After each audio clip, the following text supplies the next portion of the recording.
Good morning. It is 6:25 a.m. It's early, still dark out on the east coast of the United States, January 10th, 2022.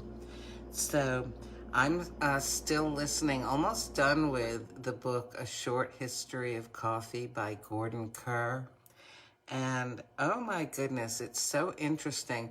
I'm not normally interested in like business and economics and stock market and stuff like that. But as regards how coffee has become popular and spread throughout the world, um, it's this book gives just enough information on the business end of things to be really pretty fascinating. Oh my goodness. Like, did you know that China is producing lots and lots of coffee now? Wow. And something else that I learned, okay. While I'm telling you this, I'm going to froth up my milk. I've got oat milk, and I just had to open another bottle of skinny syrup. This is the Toasted Marshmallow. I love this stuff. And I just felt like, I don't know, I didn't sleep very long last night, woke up early, was just awake, and I wanted to have something that I like. So I'm going to froth up this oat milk with the toasted marshmallow syrup in it. So I get this going here. So one of the things that I was learning about is how it's kind of like there have been like three waves of coffee. The first wave was back, when we talked about Maxwell House and Folgers, and the coffee, the main interest in it was that it be produced so that it could be available and be of a consistent quality. It was produced in tins. Remember back for the 49ers and the gold rush and all that in the mid-1800s. And then it became popular in the 1960s, with Starbucks and Peet's Coffee and coffee houses, and coffee becoming more popular to drink in certain places rather than just at home with a great big container of coffee being brewed or big percolator or whatever. The way the coffee was brewed, where it came from, became of more interest to people. And then, much more recently, coffee has become like a whole lifestyle thing.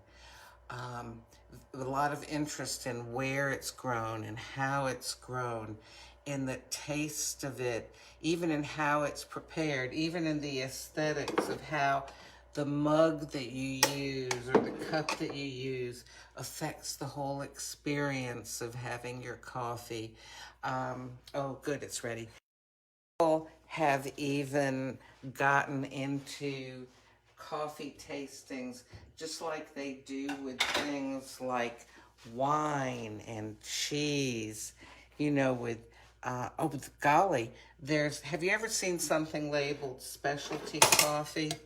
The people that rate those coffees have to go through a 3-year training process to learn to rate coffees on a 100-point system that involves all kinds of stuff, even including whether there's insects or little pebbles in with the coffee beans, not to mention all of the intricacies of the flavor. Here, let me get a nice, you know what? I am going to get Palermo Kazaar and give myself a nice shot of caffeine this morning. Palermo Kazaar has, let me look at my caffeine list. Oh my gosh, it's an intensity of 12 and it has 142 milligrams of caffeine.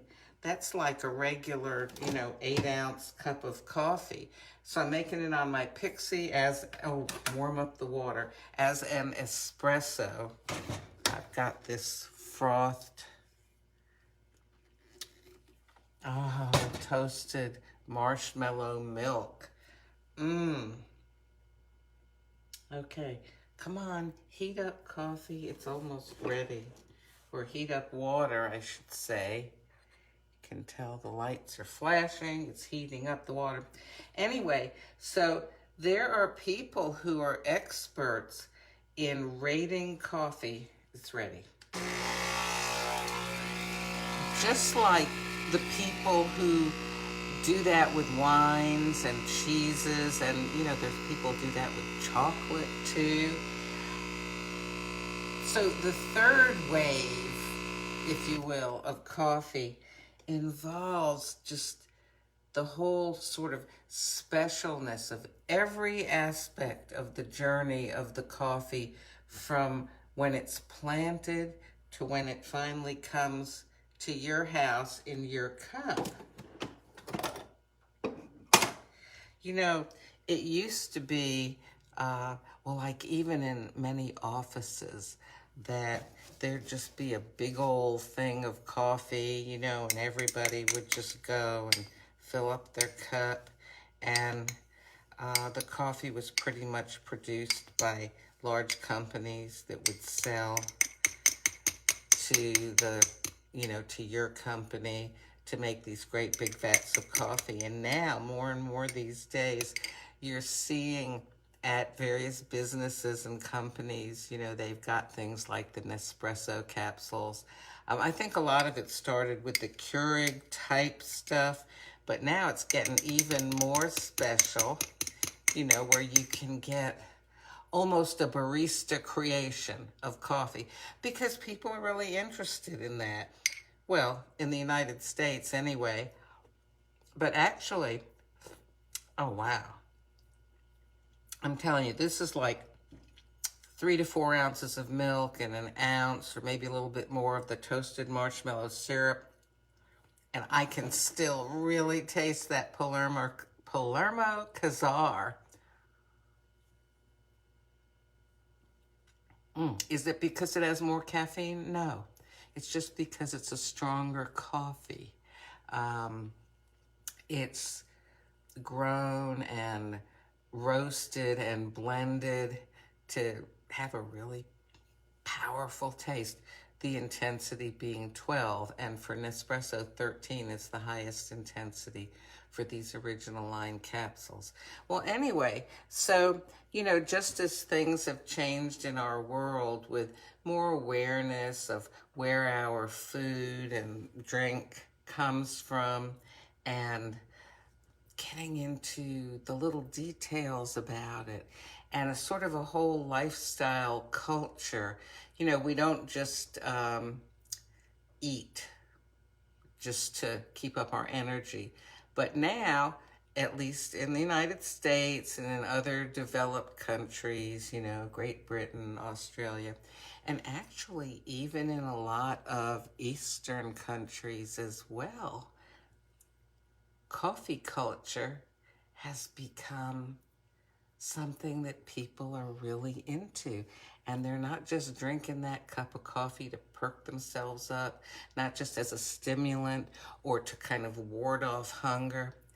We're drinking coffee now as almost as a recreation, besides as a stimulant too, right? So I'm having my Palermo Kazaar from my original line Nespresso machine. I have a Pixie. That's the name of the machine. And let me turn the water heater off, save some energy. And I've got Jordan's Skinny Syrup, toasted marshmallow flavor, and good old oat milk, which to me makes almost any cup of coffee taste better.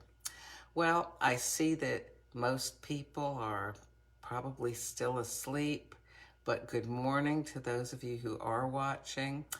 Oh, I'm seeing, is my internet connection slow? I'm not sure. I'm seeing some strange symbols on my phone screen. Well, I hope this recorded. I hope you enjoy your coffee, and I would recommend to you the book, A Short History of Coffee by Gordon Kerr. Now, if you listen to the Audible version, it is, I don't know, 6, 7, or 8 hours long. Um, I like listening to books because then I can be doing other stuff while I'm being read to. I also do sit and read books, but this particular one was nice to kind of hear because it was almost like listening to a podcast, watching a TV show, listening to the radio, or having someone read you a story. I hope you have a wonderful day. I can't see the names of the people who are watching. My phone is being kind of crazy this morning. Good morning and have a great day. Oh, and now I can't turn my phone off. Oh, here we go. Now it's letting me turn it off.